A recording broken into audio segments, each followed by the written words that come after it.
ರಾಜ್ಯದಲ್ಲಿ ನಾಳೆಯಿಂದ ಆರ್ಥಿಕ ಶೈಕ್ಷಣಿಕ ಸಾಮಾಜಿಕ ಸಮೀಕ್ಷೆ ನಡೆಯುತ್ತಾ ಅನ್ನೋ ಪ್ರಶ್ನೆ ಇದೆ. ಸರ್ಕಾರ ಏನೋ ನಡೆಸ್ತೀವಿ ಅಂತಿದ್ದಾರೆ, ಬಟ್ ಒಂದು ಗೂಗ್ಲಿ ಹಾಕೋದಕ್ಕೆ ಹೈಕಮಾಂಡ್ ಏನಾದರೂ ಬರುತ್ತಾ ಪ್ರಶ್ನೆ ಇದೆ. ಯಾಕೆ ಅಂದರೆ ಅಂಥದ್ದೊಂದು ಡೆವಲಪ್ಮೆಂಟ್ ಆಗ್ತಾ ಇದೆ. ಗೌರ್ಮೆಂಟ್ ವಲಯದಲ್ಲಿ ಈ ಬಗ್ಗೆ ಚರ್ಚೆಗಳಾಗ್ತಾ ಇದೆ. ಕಾಂಗ್ರೆಸ್ ಹೈಕಮಾಂಡ್ನಿಂದ ಒಂದು ಸಂದೇಶ ಬರುವಂತಹ ಸಾಧ್ಯತೆ ತಳ್ಳಿ ಹಾಕುವಂತಿಲ್ಲ ಅಂತ.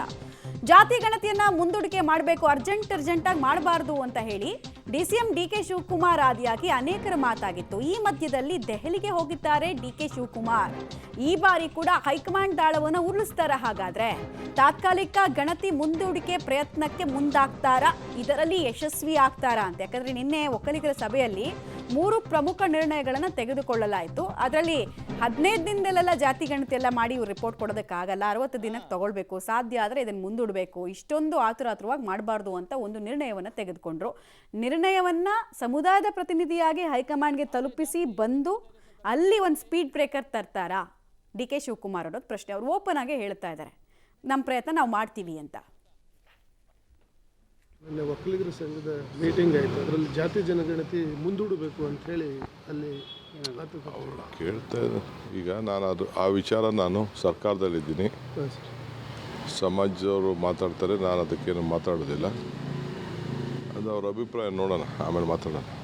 ಸರ್, ನನ್ನ ಒಕ್ಕಲಿಗರ ಸಂಘ ಡೀಟೇಲ್ಸ್ ಕೊಡ್ತಾರೆ ಶ್ರೀನಿವಾಸ್. ಒಂದ್ ಕಡೆಗೆ ಹೈಕಮಾಂಡ್ ಬಿಹಾರದ ಎಲೆಕ್ಷನ್ನ ಬ್ಯುಸಿಯಲ್ಲಿದ್ದಾರೆ, ಇನ್ನೊಂದು ಕಡೆಗೆ ಡಿ ಕೆ ಶಿವಕುಮಾರ್ ಇವತ್ತು ದೆಹಲಿ ಕಡೆಗೆ ಹೋಗಿರೋದು. ಯಾವ ನಾಯಕರ ಸಮಯ ಸಿಕ್ಕಿದೆ ಡಿ ಕೆ ಶಿವಕುಮಾರ್ ಅವರಿಗೆ? ಇಲ್ಲೂ ಗೆಲುವಿನ ನಗೆ ಬೀರ್ತಾರಾ ಅಂತ. ಹಿಂದೆಲ್ಲ ಅವ್ರದೇ ಅಪ್ಪರ್ ಹ್ಯಾಂಡ್ ಆಗಿದೆ, ಹೀಗಾಗಿ ಕುತೂಹಲ. ಮಮತಾ, ಇನ್ನೂ ಯಾವುದೇ ಹೈಕಮಾಂಡ್ ನಾಯಕರ ಸಮಯ ನಿಗದಿ ಸಿಕ್ಕಿಲ್ಲ ಅನ್ನುವಂಥ ಮಾಹಿತಿಗಳು ಲಭ್ಯವಾಗಿದ್ದಾವೆ. ಆದರೆ ನಾಳೆಯಿಂದ ಸಾಮಾಜಿಕ ಶೈಕ್ಷಣಿಕ ಸಮೀಕ್ಷೆ ಪ್ರಾರಂಭ ಆಗ್ತಿದೆ. ಈ ಹಿನ್ನೆಲೆಯಲ್ಲಿ ನಿನ್ನೆ ಒಕ್ಕಲಿಗರ ಸಮುದಾಯದ ಸ್ವಾಮೀಜಿಗಳ ನೇತೃತ್ವದಲ್ಲಿ ಸಭೆ ಆಯಿತು. ಆ ಒಂದು ಸಭೆಯಲ್ಲಿ ಗಣತಿಯನ್ನ ಸಮೀಕ್ಷೆಯನ್ನ ಮುಂದೂಡಬೇಕು ಅನ್ನುವಂತಹ ಒತ್ತಡಗಳು ಕೇಳಿ ಬಂದಿತ್ತು. ಸರ್ಕಾರದ ವತಿಯಿಂದ ಡಿ ಕೆ ಶಿವಕುಮಾರ್ ಅವರಲ್ಲಿ ನನ್ನ ಪ್ರಯತ್ನವನ್ನ ನಾನು ಮಾಡ್ತೀನಿ ಅನ್ನುವಂತಹ ಭರವಸೆಯನ್ನ ಸಭೆಗೆ ಕೊಟ್ಟು ಬಂದಿದ್ರು. ಇವತ್ತು ಅನಿವಾರ್ಯವಾಗಿ ದೆಹಲಿಗೆ ಹೋಗಿದ್ದಾರೆ. ಹೈಕಮಾಂಡ್ ನಾಯಕರ ಮನವನ್ನ ಒಲಿಸಲೇಬೇಕು, ಇಲ್ಲದೆ ಹೋದ್ರೆ ಆ ಸಮುದಾಯದ ವಿರೋಧಕ್ಕೆ ಕಾರಣವಾಗುತ್ತೆ. ಕಳೆದ ಬಾರಿ ಸಮೀಕ್ಷೆ ಮಾಡಿದಂತ ಸಂದರ್ಭದಲ್ಲಿ ಕೂಡ ಅಂಕಿಅಂಶಗಳ ಬಗ್ಗೆ ದೊಡ್ಡ ಗೊಂದಲ ಉಂಟಾಗಿತ್ತು. ಅದಾದ ನಂತರ ಒಕ್ಕಲಿಗ ಸಂಘಟನೆಗಳು ಸುದ್ದಿಗೋಷ್ಠಿಯನ್ನು ಒಕ್ಕಲಿಗರಿಗೆ ಅನ್ಯಾಯ ಆಗಿದೆ ಅನ್ನುವಂತ ಆಕ್ರೋಶವನ್ನು ವ್ಯಕ್ತಪಡಿಸಿದ್ರು. ಅಂತಿಮವಾಗಿ ಹೈಕಮಾಂಡ್ ಮಧ್ಯಪ್ರವೇಶ ಮಾಡಿ ಇಡೀ ಸಮೀಕ್ಷಾ ವರದಿಯನ್ನೇ ರದ್ದು ಮಾಡಿತ್ತು. ಈಗ ಇನ್ನು ಸಮೀಕ್ಷೆ ಪ್ರಾರಂಭ ಆಗಿಲ್ಲ. ನಾಳೆಯಿಂದ ಸಮೀಕ್ಷೆ ಪ್ರಾರಂಭ ಆಗ್ಬೇಕಾಗಿರೋದ್ರಿಂದ ಶತಾಯಗತಾಯ ಈ ಒಂದು ಸಮೀಕ್ಷೆಯನ್ನ ಮುಂದೂಡಿಸಬೇಕು ಅನ್ನುವಂತ ಲೆಕ್ಕಾಚಾರದಲ್ಲಿ ಡಿ ಕೆ ಶಿವಕುಮಾರ್ ಅವರು ಇದ್ದಾರೆ. ಹಾಗಾಗಿ ಇವತ್ತು ದೆಹಲಿಗೆ ತೆರಳಿದ್ದಾರೆ.